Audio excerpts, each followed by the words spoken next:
Listen, Corona is not killing anyone. Corona is not killing anyone. Corona is attacking the sickness that is caused by government-supported poisonous products. So 1 minute you want to talk about you care about our health. This is to the overall government when we know that is not the case, because you are allowing poison to be a part of the standard American diet. And then when people get sick from it, and you want to act like we need vaccines, well, you wouldn't have to vaccinate anything if you would be proactive in making sure that we understand health, that is part of our kids growing up and our kids' education, instead of systematically setting it up where everyone doesn't, or not everyone rather, has access to healthy food, healthy education, healthy cognition.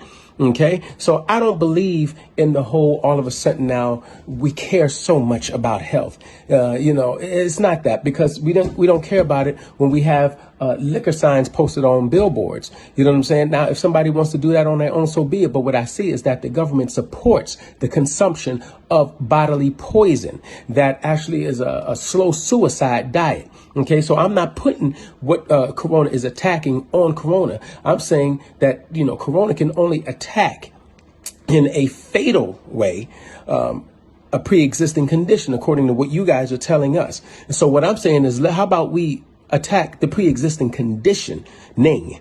Okay, how about we attack that? How about we approach being smart and disciplined to not overconsume things that will give us pre-existing conditions in the first place. Brown people, the reason why we are disproportionate in that is because we're also disproportionate in the kind of diet that we have as a standard. Okay, of course, the American diet, standard diet, is poisonous and slow suicide anyway. But we have some additives in what has been cultural, and traditional, that is more detrimental. So now, of course, we're going to be first in line when it comes to high blood pressure and high this and high death rate and high everything except for high health, you know what I'm saying, and high wealth. We're not first on the line when it comes to those highs, but when it comes to getting high, we ain't first in line neither. OK, brown folk get high. Everybody be getting high. Anyway, let me get off of that rant. But the point is, I would like for us to love ourselves enough as individuals to make sure we're doing all we can for ourselves. Don't wait until something comes to attack the bad we've already done and try to put all of the blame on that. Put the blame that you own on you too. OK, and so, yes, we have something that attacks pre-existing conditions. Some of the pre-existing conditions are not conditions that we can control, but most of them are. A lot of the conditions came out of conditioning. OK, by eating the fun all the time. And so then something like this comes along, and instead of it taking us out at 60, it may take us out at 30. You understand? And definitely, if you are so conditioned with poison by the time you're 60, it's coming for you immediately.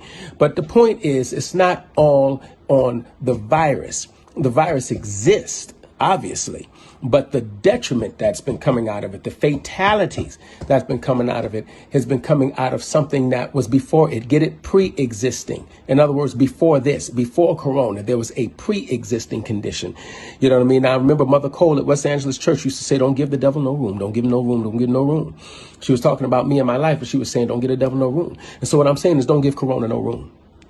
OK, let's do our best, at least. It doesn't mean that there are things that will come up outside of our control, physically. But for many of us, we are able to do much better. And when it comes to our health, but just face it, just be real. It's not as fun. It's not as fun when you've been conditioned to eat, poison and you can get healthy groceries, but you stop by Popeyes on the way home. It's not fun to be disciplined. It's not always, be honest with you, it's not always fun to love yourself first.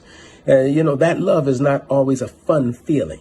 It sounds good, but a lot of us do not I only say us because I'm not in that category. I'm not going to put myself in that category to seem like I'm extra relatable.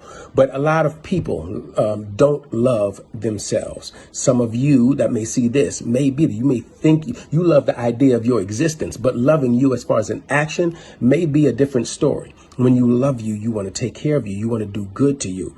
You know what I mean? When you have a child that you love, even though the child wants something, if you know it's not good for you, you're not just going to give it to the child talking about it's because I love him or her. Okay, because it's like, well, if you know better than that for him or her, how can you love her and then give her something that's going to tear her up by the end of the day, or him up by the end of the day? All right. So, we need to revisit the idea of loving ourselves. Loving ourselves don't mean you just don't let somebody beat on you. That's not the, extent of loving yourself. What about you loving you? You putting good stuff in you. You at least doing your best if the budget does not allow, which I know so much about, then curtailing the choices that you make with the budget that you have. If you can't do all three things, what can you do two? If you can't do two, can you do one? But how can I love myself in my situation and my circumstance under, these conditions? How can I love myself? And when we actually start loving us, then, and I'm saying individual because brown is a color. It's not a people, and keep getting that stuff mixed up, calling brown, brown is not a race. Okay. Or as they call it, black, but I call it brown because brown is what it is. Okay. Black is on my head. My skin, as you can see, is a different color. So I hate that whole term black. It's ridiculous. It's stupid. Always was and still is. But anyway, but I understand that, that's a popular term and that's what's used in context. What we say is black. I'm saying brown, same thing. It is not a race. It is a color, and it is the color of many different nations. It is the color of people from all over the world. It is not a race. Okay, it's not like brown. It's not like Mexican or even those who the term Jewish. All of that. It's not that. Brown is not a particular people. It's the color of many peoples. You know what I'm saying? Anyway, so I think I'll cut this rant here off in the 7 minutes frame. I'll cut it off about here, just kind of ranting. And I still have on my sunglasses and hat because I think it looks cool in the frame, but I just came in from outside. So that's what that is. So part of it is kind of being cool, but the other part is just it was still on. And I just thought about how wonderful my mother has set me up in the sacrifices she made. And when I did, I sat down at the piano to play a song she used to like me hearing. While I was playing the song she liked me playing, I was coming up with stuff, and then I just pressed record, and then I started talking. That's how all this happened. But anyway, love y'all. Don't get none on you. If you do, wipe it off.